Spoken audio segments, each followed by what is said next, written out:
है कि पाकिस्तान के एनएसए मोईद यूसुफ ने कहा है कि मैं नहीं जाऊंगा भारत, क्योंकि जो इंडिया के नेशनल सिक्योरिटी एडवाइजर है अजीत डोवल साहब, he is not a peace maker, he is a spoiler. अगर वो नहीं जाते हैं तो उनके नहीं जाने से ये बताएं कि इंडिया का क्या नुकसान होने वाला, इंडिया को क्या फर्क पड़ने वाला है। इंडिया देखें आज किस तरह से ग्लोबली पूरी तरह से ग्रो कर रहा है।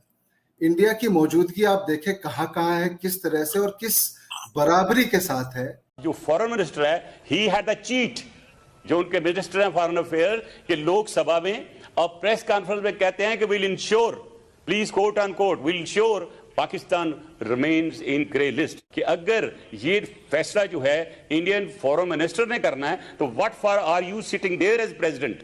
आई wrote categorically if you do not bring India into investigation and bat of FATF, मैं आपको आईसीजी में लेके जाऊं। बेसिक एक डिफरेंस जो है ना कमर साहब, जो एनएसए में मैं आपको बताऊं कि हिंदुस्तान के अंदर जो एनएसए है ना वो है नेशनल सिक्योरिटी एडवाइजर, और आपके यहाँ जो एनएसए है ना वो है एनएसए यानी नॉन स्टेट एक्टर। दोस्तों एबी न्यूज में आप लोगों का एक बार फिर से स्वागत है। और फाइनली मैं आपको बता दूं कि आज जब मैं बात करने वाला हूं पाकिस्तान के इकोनॉमी के ऊपर, जो कि बहुत ही ज़्यादा टूट चुका है, लगभग 95% तक वो जो है अब टूट चुका है। और फाइनली इसका सॉल्यूशन क्या है वो चीज़ें मैं आप लोगों के साथ शेयर करने वाला हूँ, क्योंकि इस वाले वीडियो क्लिप में ना आपको जो आगे वीडियो क्लिप मिलेगी वो बहुत ज़्यादा इंटरेस्टिंग है, क्योंकि पाकिस्तान का यहाँ पर दुख जो है साफ साफ बयां हो रहा है और झलक रहा है।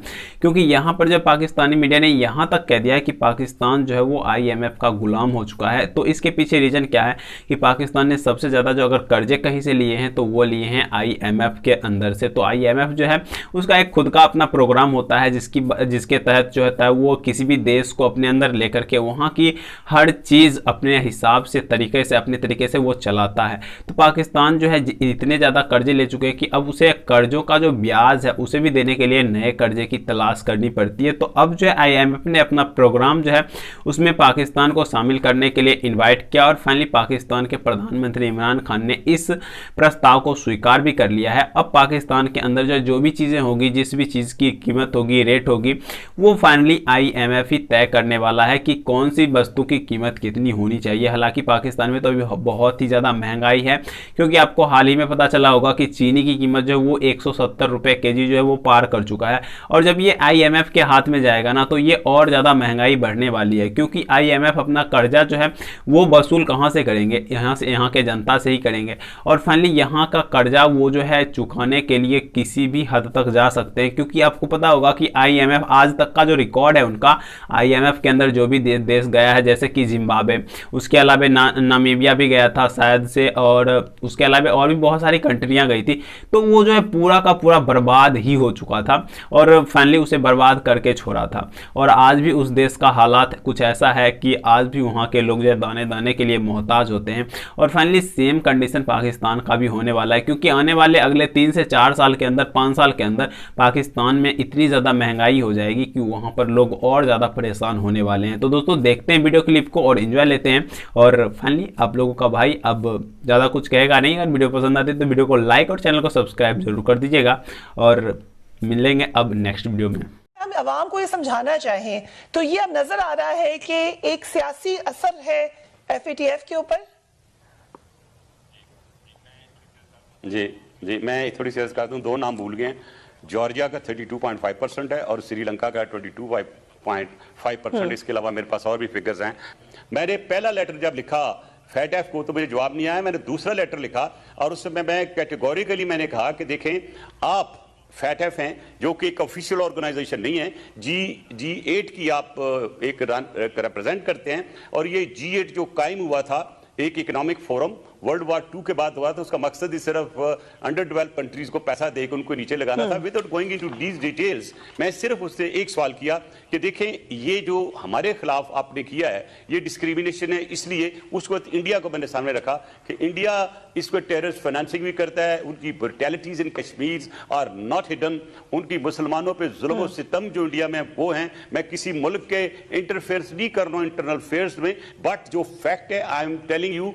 जब ये खत लिखा तो मुझे फैटफ के प्रेसिडेंट का जवाब आया जो मैं आज भेज दूंगा, आप पब्लिक को दिखा सकती है। उन्होंने क्या लिखा मोहतरम ने कि FATF is a actually an organization which is which does not go into the investigation, but it is like an organization going into details और पॉलिसी मेकिंग ये डिसीजन करती है, पॉलिसी मेकिंग पे चलती है और ये इन्वेस्टिगेटिव एजेंसी नहीं है। तो फिर मैंने उनको दोबारा लिखा कि अगर ये इन्वेस्टिगेटिव एजेंसी नहीं है और सिर्फ पॉलिसी मेकिंग है या पॉलिसी के लिहाज से चलती है तो हमारे खिलाफ तो आपने इन्वेस्टिगेशन करके ग्रे लिस्ट में डाल दिया। जो हमारे साथ इंडिया ने बलूचिस्तान में किया वो बताया, और वो बताया जो इंडिया इस वक्त कश्मीर में कर रहा है, हमारी सरहदों पे कर रहा है। तो मैंने किसको सामने रखते हुए डोंट यू थिंक कि इन्होंने, बल्कि ये नहीं, इनका न्यूक्लियर जो है डेवलप्ड न्यूक्लियर इस वक्त सेल हो रहा है पूरी मार्केट में, इंडिया में और बाहर जगहों पे, क्या ये बहुत बड़ी वायोलेशन नहीं है दुनिया की? और ये क्या जो न्यूक्लियर प्रोलिफरेशन है उसके ऊपर ये इसकी वायोलेशन नहीं है?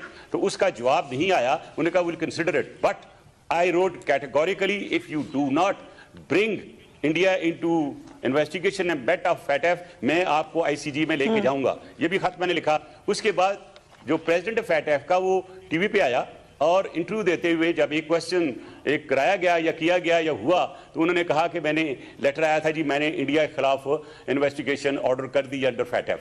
वो हुई, लेकिन उसका जो लेवल ऑफ इन्वेस्टिगेशन था या उसकी ग्रेविटी थी कि कहां तक उनको इन्वेस्टिगेट करना चाहिए वो उन्होंने नहीं किया, और आज भी वो डिफॉल्टर हैं, उनको ग्रे लिस्ट में नहीं डाला। अब आगे बात के आगे मैंने दूसरा पॉइंट ये उठाया कि जो फॉरेन मिनिस्टर है ही हैड द चीट, जो उनके मिनिस्टर हैं फॉरेन अफेयर के लोकसभा में और प्रेस कॉन्फ्रेंस में कहते हैं कि will ensure, please quote on quote, will ensure Pakistan remains in grey list. तो मैंने फिर फैटेफ प्रेसिडेंट को लिखा कि अगर ये फैसला जो है इंडियन फॉरेन मिनिस्टर ने करना है तो what for are you sitting there as president?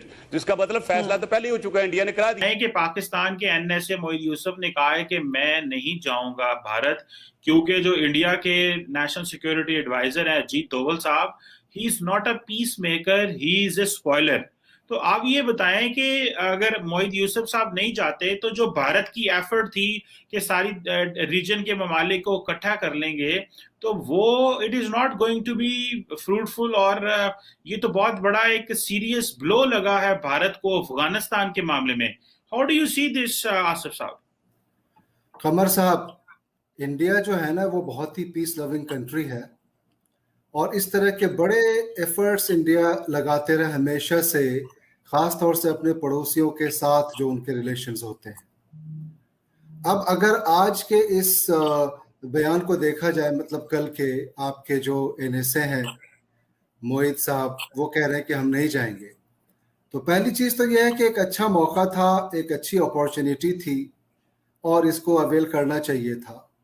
दूसरी चीज ये है कि अगर वो नहीं जाते हैं तो उनके नहीं जाने से ये बताएं कि इंडिया का क्या नुकसान होने वाला है, इंडिया को क्या फर्क पड़ने वाला है। इंडिया देखें आज किस तरह से ग्लोबली पूरी तरह से ग्रो कर रहा है।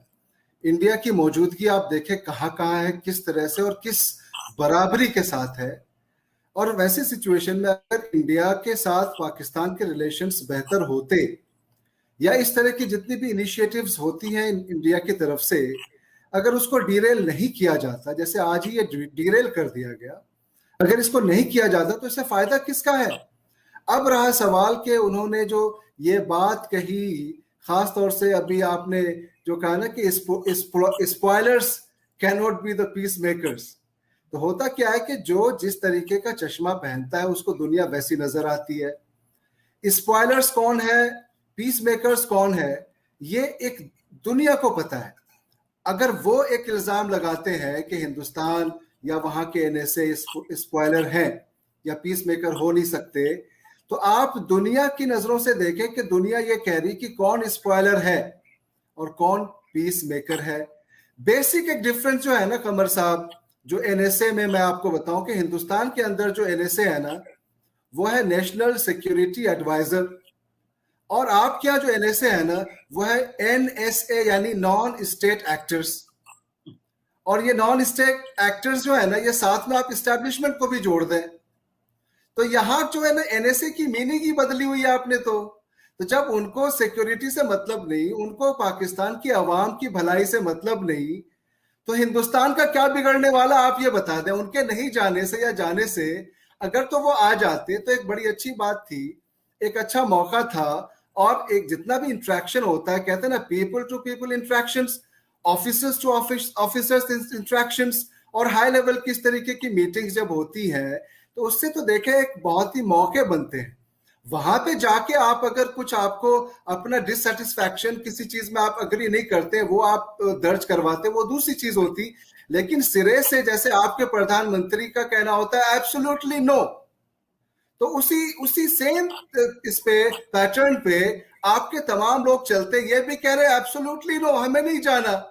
भाई आपके एब्सोल्युटली नो का क्या असर हो रहा है? आइसोलेशन में आप है, वो आपने देखा। और उसी अंदाज में अगर सारे लोग, मुझे लगा कि कुछ तो लोग वहां पे सेंसिबल बात करते होंगे।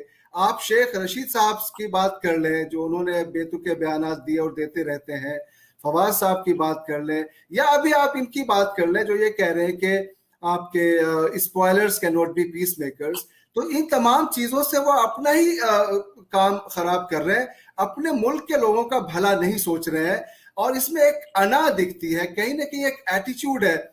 अगर तो आपको यह एहसास है कि आपके मुल्क में इकोनॉमी कहाँ जा रही है, आपके मुल्क में जो दूसरे मसाइल हैं, आप देखें ना, आपके मीडिया में लोग कहते हैं कि बैनुल अक़वामी भिखारी का वर्ड इस्तेमाल किया जाता है। ये मैं नहीं कह रहा हूं, ये तमाम मीडिया में कहा जा रहा है। तो मैं ये समझता हूं कि ये जो पॉइंट मैंने उठा लिया, इससे ना इंडिया निकल सकेगा और ना ही आप देखिएगा कि फैट आपके पास को रास्ता होगा। इसलिए ये मेरी कोशिश है कि हमारा नाम ग्रे लिस्ट से निकल जाए, क्योंकि ग्रे लिस्ट की वजह से हमारी इकॉनमी बर्बाद हो रही है, हमारी एलसीज नहीं खुल रही हैं और हमें हर जगह पे बीइंग ए सस्पेक्ट देखा जाता है। ग्रीन पासपोर्ट, पाकिस्तानी बिजनेसमैन और हमारे स्टूडेंट्स, हमारे जो ट्रेवलर्स हैं, उनको सही सलूक नहीं होता कि वो समझते हैं कि हम चोर हैं, वो समझते हैं हम मनी लॉन्ड्रर हैं। सॉरी टू से एंड मेंशन हियर, दो हमारे भी कुछ रूलर्स ने दुनिया में कहा कि हम मनी लॉन्ड्रर हैं, हम खुद कन्फेशन करते हैं।